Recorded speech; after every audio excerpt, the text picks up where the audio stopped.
Jonas, le prophète rouspéteur. Qui a raison, Jonas ou Dieu? Je suppose que vous l'avez déjà deviné. Introduction. C'est le rappel du chapitre précédent. Dieu a ordonné à Jonas de crier contre Ninive à l'est, mais Jonas fuit à l'opposé, à l'ouest, vers Tarsis. Mais Dieu ne le laisse pas tranquille. Une violente tempête l'oblige à se dénoncer.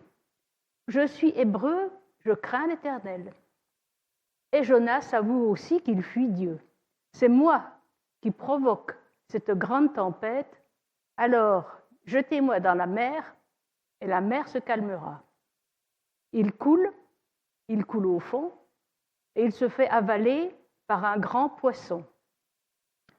Et voici la suite. Un psaume qui surprend, c'est le chapitre 2, un serviteur obéissant, mais pour peu de temps, chapitre 3, un prophète mécontent et boudeur, chapitre 4, et en conclusion, pour aller un petit peu plus loin avec Jonas. Lydie va nous lire les textes. Jonas pria l'Éternel son Dieu.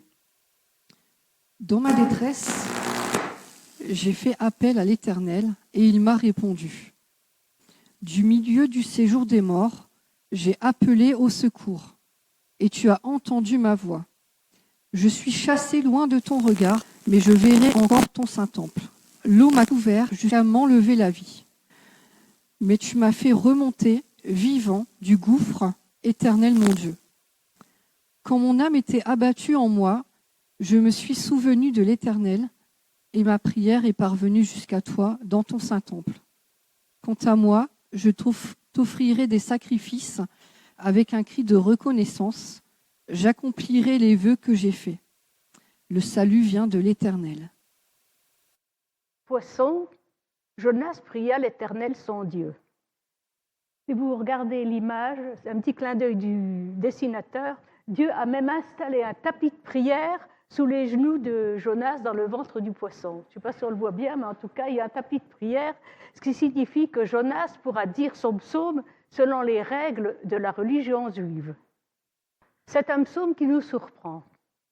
C'est un psaume d'action de grâce et il nous surprend parce que Jonas, dans le ventre du poisson, n'est pas encore hors de danger. Il est à l'abri, mais dans le ventre d'un poisson, on risque de se faire digérer. On s'attendrait plutôt à une lamentation ou à des supplications. Et de plus, le Jonas pieux de ce psaume, il semble très éloigné du Jonas désobéissant du premier chapitre, celui qui a fui à Tarsis, et du Jonas rebelle du 4e chapitre, le Jonas qui va rouspéter parce que Dieu a sauvé Ninive. Alors, dans la trame du récit, le psaume de Jonas qui est avalé par le grand poisson, c'est un psaume d'action de grâce. Et les mots et les expressions de ce psaume, bien, on les retrouve pratiquement exactement dans le livre des psaumes de la Bible. Et aussi, pourquoi un psaume d'action de grâce et pas un psaume de lamentation? Est-ce que Jonas n'était pas encore en détresse dans le ventre du poisson? Et puis on hésite un peu quand même, parce que c'est des paroles de piété exemplaires. Est-ce qu'elles sont appropriées dans la bouche de ce prophète? Il va être présenté plus tard comme encore endurci et encore rebelle. En tout cas, ces paroles pieuses de ce psaume de Jonas montrent que le personnage est compliqué. Il est complexe, il est compliqué. Ainsi, au chapitre 3, Jonas, qui a été rejeté sur la plage par le poisson, obéit à Dieu. Cette fois-ci, il annonce le jugement sur Ninive. Et puis, il va constater que tout le pays se repent, et il se repent par un décret du roi. S'il n'y avait pas ce psaume, le Jonas rebelle du chapitre 4 pourrait laisser croire que le Jonas obéissant, celui qui a annoncé la destruction de Ninive au chapitre 3, était forcé par Dieu, et que ce n'était pas le résultat de véritables changements d'attitude. C'est aussi un psaume original qui fait partie intégrante du livre. Un petit détail, au XIXe siècle, on disait qu'il n'était pas authentique, il avait été rajouté, etc., etc. Alors, j'ai regardé un peu dans les commentaires et j'ai vu qu'un certain monsieur James Watts, en 1982, publie un livre qui donne une explication très intéressante. Je vais vous traduire le titre, Psaumes et récits, les hymnes dans la narration hébraïque. Alors un hymne, c'est en vers et une narration, c'est en prose. Alors je vous rappelle, la prose, c'est ce qu'on dit couramment. Les vers, c'est quand il y a des terminaisons identiques. Hein. Vous connaissez tous les poésies que vous avez apprises à l'école primaire ou au collège ou au lycée. Alors, la Bible originale, l'Ancien Testament original, a été écrite en hébreu. Elle contient à la fois du texte en langage courant, qu'on appelle prose, et du texte en vers, qu'on appelle poésie. Par exemple, les psaumes, c'est des poésies. Alors, les livres de la Bible, les récits, sont surtout écrits en prose, mais parfois le récit en prose est entrecoupé avec des poèmes qui ressemblent beaucoup à ceux du livre des psaumes. Alors, ces poèmes, dans le cours du récit, sont dits par les personnages du récit.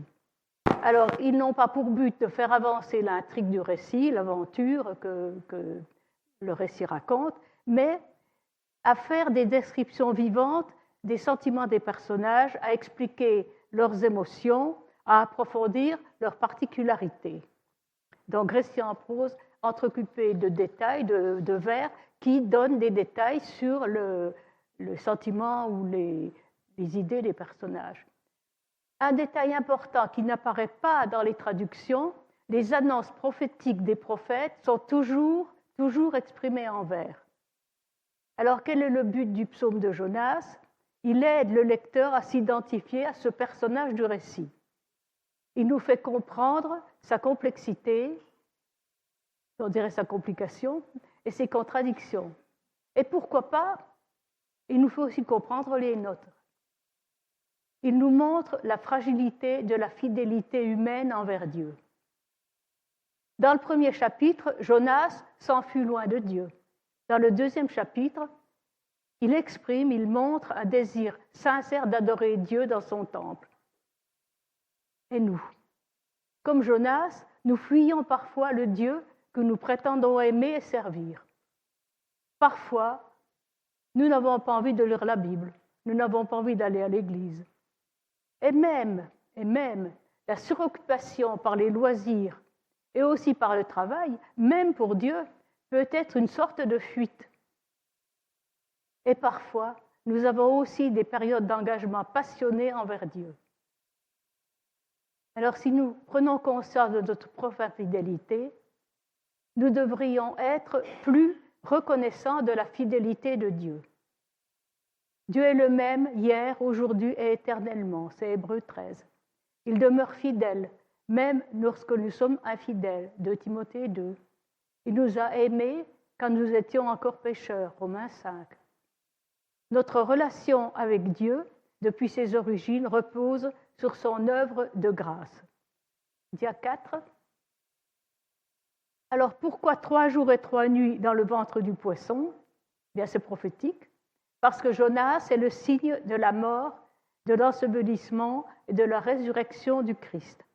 Et puis, ce grand poisson avait une importance particulière dans le contexte. Les Assyriens, capitale Ninive, vénéraient un dieu appelé Dagon, avec un corps de poisson et une tête d'homme. Il dit : Lève-toi, va à Ninive, la grande ville, et fais-y la proclamation que je t'ordonne. Jonas se leva et alla à Ninive, conformément à la parole de l'Éternel. Or, Ninive était une immense ville. Il fallait 3 jours de marche pour en faire le tour. Jonas fit d'abord une journée de marche. Dans 40 jours, Ninive sera détruite. Jonas, un serviteur obéissant, mais pour combien de temps ? Donc, il nous est présenté dans le chapitre 3 comme un serviteur qui obéit à ce que dit l'Éternel. Il va à Ninive, mais ce n'est pas très long, ça durera un court instant. Donc, il va à Ninive et il proclame la destruction de la ville. Encore 40 jours et Ninive sera détruite. Le texte biblique ne dit rien de plus. Encore 40 jours et Ninive sera détruite. Ça peut peut-être signifier que Jonas ne fait rien pour empêcher la destruction de Ninive. Il n'essaye pas de convaincre les habitants de Ninive de se repentir, de se détourner de leurs mauvaises actions, de leurs mauvaises voies. Et puis, il ne persuade pas Dieu de revenir sur sa décision. Rappelons-nous ce qu'avait fait Moïse, qui avait prié Dieu en faveur du peuple d'Israël quand il avait péché, quand il avait commis une idolâtrie lors de l'épisode du veau d'or. Rien n'est écrit là-dessus. Et puis, dans son imagination, regardez un peu l'image, Jonas voit déjà Ninive détruite. Vous voyez, elle bascule, les briques commencent à s'envoler, dégringoler, etc. Alors Jonas n'a pas compris une chose. Si Dieu lit les choses à l'avance, c'est-à-dire s'il prophétise, ce n'est pas pour avoir raison, de toute façon il a raison, mais c'est pour que l'homme, la femme, ici les habitants de Ninive, reviennent à lui. C'est le but de la prophétie. Dieu. Ils proclamèrent un jeûne et s'habillèrent de sacs. Le roi de Ninive se leva de son trône, se couvrit d'un sac et s'assit sur la cendre. Et il fit cette proclamation. Que les hommes et les bêtes, les bœufs et les brebis ne goûtent de rien, ne mangent pas et ne boivent pas d'eau. Que les hommes et les bêtes soient couverts de sacs, qu'ils crient à Dieu avec force et qu'ils renoncent tous à leur mauvaise conduite et aux actes de violence dont leurs mains sont coupables. Qui sait si Dieu ne reviendra pas sur sa décision, s'il ne renoncera pas à son ardente colère, de sorte que nous ne mourions pas. Une prophétie qui a du succès. Les habitants de Ninive se détournent de leur mauvaise voie et ils espèrent la miséricorde de Dieu. Qui sait si Dieu ne reviendra pas sur sa décision? Jonas, lui, n'a rien fait pour que ce revirement, cette repentance de Ninive ait lieu. Cependant, la réaction des habitants de Ninive montre qu'il est bien prophète. Ça confirme sa qualité de prophète. Son message est entendu, Ninive revient à Dieu. Toute la ville est saisie d'une fièvre de repentance immédiate, depuis le roi jusqu'aux vaches. Et les vaches aussi sont couvertes de sacs en signe de repentance. Donc Dieu voit la repentance sincère des habitants de Ninive et il les délivre de la menace de destruction. Il y a 7. Dieu vit qu'ils renonçaient à leur mauvaise conduite. Alors Dieu regretta le mal dont il les avait menacés et ne le fit pas. Jonas a beau se montrer rebelle, Dieu n'a jamais dévié de son projet divin, sauver Ninive. C'est un Dieu de miséricorde envers les individus comme envers les nations. C'est un Dieu qui offre une deuxième chance. Jonas le prit très mal. « Ah, Éternel, n'est-ce pas ce que je disais quand j'étais encore dans mon pays ? C'est ce que je voulais éviter en fuyant à Tarsis. En effet, je savais que tu es un Dieu de grâce et de compassion, lent à la colère et riche en bonté, et qui regrette le mal que tu envoies. Maintenant, Éternel, prends-moi donc la vie, car mourir vaut mieux pour moi que vivre. » Quand même un peu exagéré. Un prophète mécontent et boudeur. Au chapitre 4, le Jonas rebelle refait surface. Et cette fois-ci, c'est sous les traits du prophète boudeur. Jonas n'a jamais vraiment souhaité que les ennemis d'Israël profitent de la miséricorde de Dieu. Alors, la réaction de Jonas à la miséricorde divine. Son caractère singulier en tant que prophète apparaît clairement dans sa réaction à la miséricorde de Dieu envers Ninive. Au lieu de se réjouir, Jonas se fâche, il est en colère. Pourquoi ? Bien parce qu'il s'apitoie sur son sort à lui. Et il cite la formule de la miséricorde divine comme une repentance. C'est lent à la colère, riche en bonté, et qui regrette le mal que tu envoies. Alors Jonas explique qu'il ne voulait pas aller à Ninive. Dès le début, il savait que Dieu serait miséricordieux et qu'il était prêt à se repentir du châtiment qu'il voulait envoyer, donc à ne pas l'envoyer. La réaction de Jonas, c'est l'événement le plus extraordinaire de tout. Il est furieux. Il considère même que la repentance de la ville est un grand mal. Et il n'espérait qu'une chose, que la ville soit détruite. Dia 8. L'Éternel répondit, « Fais-tu bien de t'irriter ?» Jonas s'assit à l'est de la ville. Il se fit une cabane et s'y tint à l'ombre en attendant de voir ce qui arriverait dans la ville. « Fais-tu bien de t'irriter ?» Jonas va-t-il réfléchir un petit peu au moins à cette question essentielle ? La catastrophe attendue, espérée même, mais pas réalisée. Jonas sort de la ville, se construit une cabane. Il attend d'un air maussade la suite des événements. Il voudrait bien voir la catastrophe qui détruira la ville. Et il fait chaud, très chaud dans la cabane en plein soleil. Jonas fit pousser une plante qui s'éleva au-dessus de... Dieu fit pousser une plante qui s'éleva au-dessus de Jonas pour donner de l'ombre à sa tête et le délivrer de son mal. Jonas éprouva une grande joie à cause de cette plante. Alors, pour protéger son prophète qui est incommodé par la chaleur du soleil, Dieu fait pousser une plante qui lui donnera de l'ombre. Jonas est donc très content, il est très heureux de cette plante. Il n'est pas d'accord parce que Dieu a pardonné à Ninive, a été clément pour Ninive, mais il apprécie que Dieu soit clément envers lui parce qu'il lui a accordé de l'ombre. Mais le lendemain, Dieu fit venir un ver qui la rongea et la plante sécha. Au lever du soleil, Dieu fit souffler un vent chaud d'est et le soleil frappa la tête de Jonas au point qu'il tomba en défaillance. Il demanda la mort. Il vaut mieux pour moi mourir que vivre. Jonas n'est pas encore prêt à accepter le plan de Dieu. Ce plan de Dieu ne l'a pas prévu, ne l'a pas souhaité, au contraire. Son apprentissage va donc se poursuivre par l'intermédiaire d'un ver, un tout petit ver. Le ver ronge la plante et la plante meurt. Plus d'ombre. Brûlé par le soleil et par un violent vent d'est, Jonas pleure la plante, s'évanouit et souhaite mourir. Dieu dit à Jonas, « Fais-tu bien de t'irriter à cause de la plante ?» Jonas répond, « Je fais bien de m'irriter jusqu'à la mort. » Irrité. Dieu le dit pour la deuxième fois. Cette fois-ci, c'est à propos de la plante. Et Jonas persiste et signe, « Je fais bien de m'irriter jusqu'à la mort. » Quel toupet. L'Éternel dit, « Tu as pitié de la plante qui ne t'a coûté aucune peine et que tu n'as pas fait pousser, qui est née une nuit et qui a disparu l'autre nuit. Et moi, je n'aurai pas pitié de Ninive, la grande ville, dans laquelle se trouvent plus de 120 000 êtres humains, incapables de distinguer leur droite de leur gauche et un grand nombre d'animaux. » La leçon de Dieu est limpide.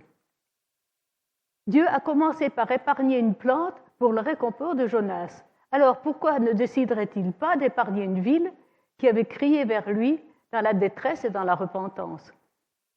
Si une plante qui a poussé en une nuit et péri en une nuit devrait ainsi être épargnée, il est clair que Jonas avait tort.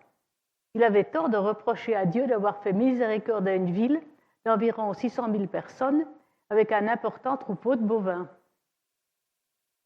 La réponse finale de Dieu au prophète est sans appel. « Tu as pitié de la plante, et moi je n'aurai pas pitié de Ninive. » Alors Dieu ne dit plus rien. Est-il convaincu? Il pose sa plume, mais est-ce qu'il se soumet à la logique divine? Il n'insiste plus avec des arguments ou des commentaires. Le livre s'achève brusquement, comme il a commencé. Jonas est en présence de Dieu. Pour aller un petit peu plus loin avec Jonas, le livre de Jonas, c'est un travail, c'est une œuvre, un livre de la Bible individuel, mais c'est aussi une partie du livre des 12 prophètes.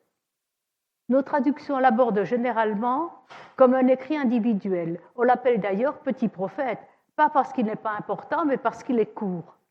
Les petits prophètes, ce qu'on appelle les livres des petits prophètes, c'est des 3-4 chapitres, 5-6 chapitres, pas plus. Il n'y en a pas 40 ou 50 comme Ésaïe ou Jérémie, par exemple. Donc on peut aussi le voir comme une partie du livre des 12 prophètes, comme un ensemble. Par exemple, les manuscrits Qumran le rassemblent en un seul rouleau.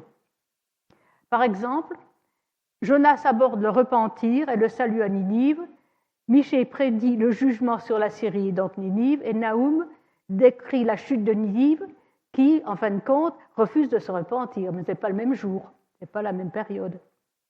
Le jour de l'Éternel est aussi présenté comme un jour de grand jugement. Alors, le livre de Jonas indique clairement que si les nations concernées se repentent, l'Éternel renoncera au désastre qu'il projetait de leur infliger. Et le thème de la repentance est aussi appliqué à Israël dans le livre d'Osée. Jonas est un personnage complexe dont il faut tirer des leçons. Même le membre le plus sincère de la communauté de l'Alliance, c'est-à-dire le peuple juif, mais peut-être nous aussi dans les églises, même ce membre le plus sincère des communautés chrétiennes peut éprouver une rébellion intérieure contre la miséricorde de Dieu envers ses ennemis. Alors ce membre rebelle, comme l'a été Jonas, devrait être enthousiaste, aussi bien pour la miséricorde de Dieu envers les nations non juives que pour le peuple d'Israël. Et aussi, il serait simpliste d'affirmer que chaque personne est soit totalement bonne, soit totalement mauvaise. Et la Bible ne présente pas toujours systématiquement ces personnages principaux comme des héros à imiter. Elle les présente quelquefois comme des insensés dont il faut tirer des leçons. Il y a d'autres personnages complexes dans la Bible, par exemple le roi David. Dans les récits de 1 et 2 Samuel, David est présenté comme un roi puissant, mais aussi imparfait et pécheur, et aussi pardonné et fidèle au peuple de Dieu. Et dans 1 et 2 Samuel, les textes poétiques qui encadrent le récit annoncent sa grandeur, c'est 1 Samuel 2, et rapportent des paroles pieuses d'accent de grâce, c'est 2 Samuel 22. Si Jonas a eu besoin d'une correction douce ou ferme, nous pouvons aussi nous approcher de Dieu. Miséricordieux et compatissant, nous pouvons aussi nous approcher de Dieu au milieu de nos propres faiblesses. Quel est l'enseignement du livre de Jonas pour nous? Eh bien, nous reconnaissons les faiblesses de Jonas dans nos propres vies.